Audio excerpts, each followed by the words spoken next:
आपल्यासोबत भाजपाचे आमदार संजय केनेकर आहेत. काय सांगाल, ज्या पद्धतीनं शिवसेना भाजपाची युती होणार होती ती झाली नाही, मात्र तसं झालं नसलं तरी भाजपाने जे आहे ते मोठं यश मिळवले. खरं तर माननीय या राज्याचे सक्षम आणि संवेदनशील मुख्यमंत्री देवेंद्र फडणवीस यांची खूप इच्छा होती की छत्रपती संभाजीनगरमध्ये युती व्हावी आणि युतीच्या माध्यमातूनच ही निवडणूक ला सामोरे जावं. परंतु शिवसेनेच्या काही जागेच्या हट्टासामुळे आणि समन्वय नसल्यामुळे दरवेळेसचे प्रस्ताव बदलण्याच्या भूमिकेमुळं या युती काही होऊ शकले नाही आणि त्याच्यामुळे निश्चितच भारतीय जनता पार्टीचे खरं तर प्राबल्य सगळ्या वार्डात आणि प्रभागात आहे आणि त्या प्राबल्याचा अनुभव युतीमध्ये शिवसेनेला आलेला आहे. कारण शिवसेना जेव्हा प्रदीप जयस्वाल निवडणूक लढवले, संजय शिरसाट निवडणूक लढले, त्यावेळेस भारतीय जनता पार्टीचा प्रत्येक बूथवरचा कार्यकर्ता ॲक्टिव्ह होता आणि त्यावेळेस त्या बूथवरच्या कार्यकर्त्यांनीच ही निवडणूक जिंकून दिलेली विधानसभेची आणि त्यामुळे निश्चितच आमचं एक कॅडर बूथ लेवलचं एक परफेक्ट होतं आणि आमचं वार्डामध्ये सगळीकडे एक प्राबल्य होतं आणि त्यामुळे कार्यकर्त्याची प्राबल्यता, बूथवरचे कॅडर बेस आणि तिसरं कमळावरचा जनाधार जो वाढला होता ते या तीनचा मिलन आम्हाला फायदेशीर होणार होतं आणि त्यामुळे आम्ही निश्चितपणे एक नंबरचा पक्ष होणार होतो. बरं, आता वाटतं का युती तुटल्याचा भाजपाला फायदा झाला? हे बघा, युती तुटल्याचा भाजपाला फायदा झाला असं मी म्हणणार नाही. आम्हाला निश्चितपणे ज्या पद्धतीने युती पाहिजे होती, कारण इथं युती खूप गरजेची होती. हे निजाम राजवटीतलं शहर आहे, इथं मुस्लिम मतांचा प्रभाव फार मोठ्या प्रमाणावर आहे आणि त्यामुळे त्या पद्धतीने आम्ही युतीचे आग्रही होतो आणि त्याच्यामुळं फायदा म्हणता येणार नाही, परंतु निश्चितच आम्ही ज्या पद्धतीने आलो आमच्या कार्यकर्त्यालाही संधी मिळाली आणि हे बघा, ज्यांचं वार्डात प्राबल्य आहे त्याला संधी देणं गरजेचं आहे. लोक त्याच्या पाठीमागं आहे आणि लोकांपुढं ज्या पद्धतीने आपण जाऊ ते लोक स्वीकारार्थ आहे. फक्त ते म्हणतात हिंदुत्वासाठी एकत्र राहा. बरं, समजा निवडणुकीच्या काळात जे आहे ते मैत्रीपूर्ण लढत तुम्ही लढणार होते, पण मधल्या 1-2 सभेत जे आहे ते व्हाईट हाऊसचा मुद्दा ऐरण राहिला होता. धक्का म्हणतील व्हाईट हाऊसला?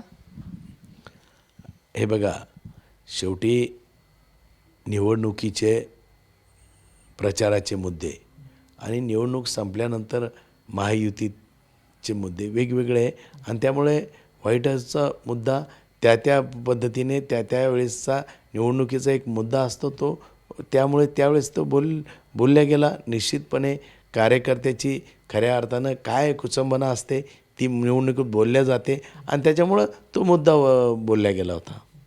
बरं, आपण बघतोय काल जे आहे ते निकाल जाहीर झाला आहे. प्रभाग क्रमांक 24मधून भाजपाचे आमदार नारायण कुचे यांच्या भगिनी गंगूबाई भवरे कुचे निवडून आल्यात. मात्र वंचित बहुजन आघाडीने आक्षेप घेतला आहे, नारायण कुचेंनी जे आहे ते छेडछाड केली, म्हणजे त्या निकालात बदल करायला लावला, असा जे आहे ते वंचित बहुजन आघाडीचा आरोप आहे. त्यांनी आंदोलन कालही केलं, आजही केले.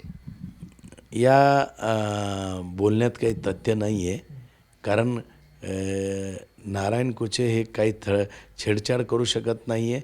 तसंच सुवर्णा तुपे भारतीय जनता पार्टीची उमेदवार होती,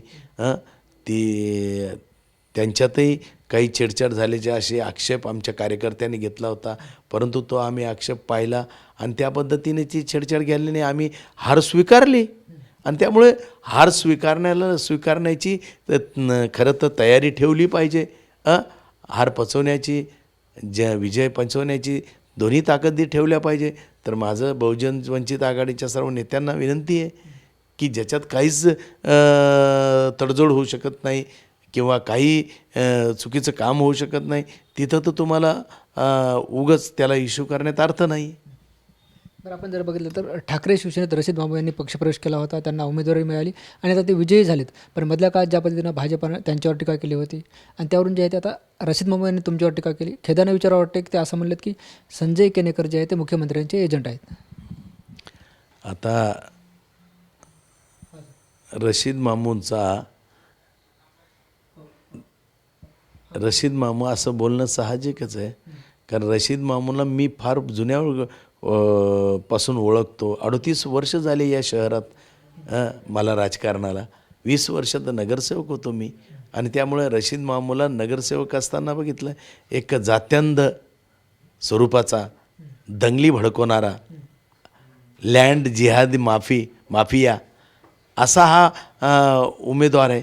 आणि त्यामुळे त्याने माझ्याबद्दल मुख्यमंत्र्याचा एजंट म्हणण्याचं, त्याला काय माहिती आहे माझी कारकीर्द ज्या पद्धतीने आहे. खरं तर ती कारकीर्द रशीद मामूला माहिती आहे.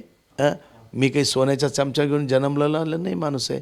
मी एका कामगाराचं पोरगं आहे, आमदार झालेलो. रशीद मामूसारखं जिहादी दंगे धोपे किंवा लोकांच्या जागा बळकवणे ह्या धंदे करून वर आलेलो नाही. त्यामुळे मी मुख्यमंत्र्याचा एजंट कोणत्या बाबतीचा आहे? हिंदुत्वासाठी आहे. मी मुख्यमंत्र्याचा एजंट कोणत्या बाबतीचा आहे? जनसेवेसाठी आहे. मी मुख्यमंत्र्यांचा एजंट कोणत्या बाबतीचा आहे? खऱ्या अर्थानं भारतीय जनता पार्टीच्या विचाराचा अजेंडा लोकांच्या मनात हृदयात गाडणारा एजंट आहे. मी असा नाही आहे मी काही हप्तेखोरी, ते नाही, हे हप्तेखोर आहे. हे यानं मला काय बोलावं? त्याच्या चंद्रकांत खैरे चांगलं उत्तर देऊ राहील ना. चंद्रकांत खैरे जे बेंबीच्या देठापासून सांगत होते की याला घेऊ नका, आमचे हे जे सीट आले ना 6, ही जी अवकळा पसरली, ही अवकळा या रशीद मामूमुळे पसरली. या उभाटावर राहिली सायली सुद्धा त्या रशीद मामूमुळं घालून टाकलेली यांनी. आणि त्यामुळे तो काय मला एजंट बनतो? आपण बघतो की मधल्या काळात तुम्ही इम्तियाज जलील यांच्यावर टीका केली होती. 16 तारखेच्या निकालानंतर इम्तियाज जलील यांना चंपा चौकात पतंग विकायचा कार्यक्रम ठेवावा लागेल. आता इम्तियाज जलील असं म्हणतात की कोणाचा कार्यक्रम झाला, एकट्याच्या जीवावर 33 निवडणूक निवडून आणले. इम्तियाज जलीलने ज्या पद्धतीने कार्यक्रम झाला म्हणतो, निश्चित भारतीय जनता पार्टी महानगरपालिकेमध्ये नंबर 1चा पक्ष आहे. आणि त्यांनी आमच्याशी खेटू नये.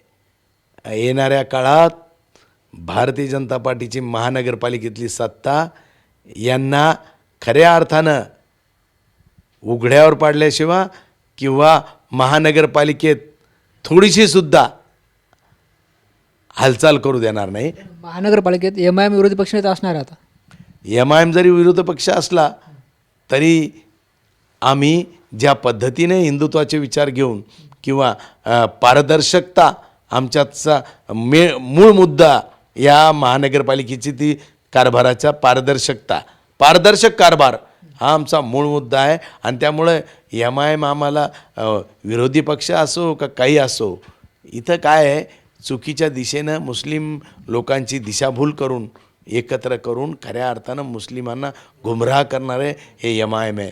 आणि MIM हे जातीवादी धार्मिक दंगे धोपे करण्यासाठी हे एकत्र आणलेलं आहे. आणि त्यामुळे निश्चितच याचा हिशोब आम्ही या 5 वर्षात महानगरपालिकेत MIMला देऊ. MIMच्या यशानंतर ते आता जिल्हा परिषद निवडणूकसुद्धा उतरणार आहेत असं स्वतः इम्तियाज जलील यांनी जाहीर केले. हे बघा, मी म्हणत नाही का, ती एक म्हण आहे, एखादीची मर्यादा याच्यापर्यंतच असते. त्यामुळे आता मुंगीरलालच्या हसीन सपने त्यांनी पाहू नये. महानगरपालिकेमध्ये त्यांनी हिंदुत्वाच्या मतविभाजनेचा फायदा घेऊन त्यांनी संख्या जमवली. ती काही जनाधार आहे MIMला सर्व जाती धर्माचा जनाधार आहे का? उत्तर द्यावं इम्तियाज जलीलने. सर्व जाती धर्माचा हा जनाधार आहे का? एका ठराविक समाजात जातीचा धर्माचा गुमराह करून त्या धर्माला जातीतल्या लोकांना गुमराह करून हा जमवलेला संख्याबळ आहे. आणि त्यामुळे निश्चितच हे जनाधाराचं मिळालेलं नाही आहे MIMला. हा हिंदू मतविभाजनाचा परिणाम आहे. आणि त्यामुळे निश्चितच मी त्याला MIM आमच्या स्पर्धेत आहे किंवा MIM आमच्या विरोधात आहे, आम्ही गिनतीतच धरत नाही MIMला. बरं, प्रभाग क्रमांक 15चे भाजपाचे पराभूत उमेदवार बंटी चावरिया यांच्या घरावर काल हल्ला झाला आहे आणि ते शिंदे गटाच्या पराभूत उमेदवारांनी केला आहे असा त्यांचा आरोप आहे. अजून त्याची काही मला माहिती मिळाली नाही. त्यामुळे मला काही त्याच्यात नीट सांगता येणार नाही. माहिती मिळालेली नाही त्याची.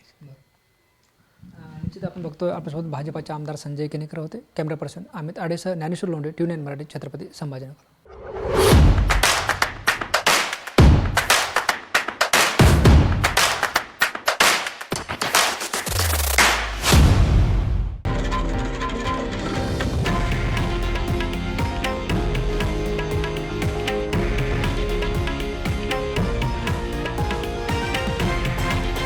हे आहे देशातील नंबर 1 न्यूज नेटवर्क आणि आपण पाहत आहात TV9 मराठी, एकमेव.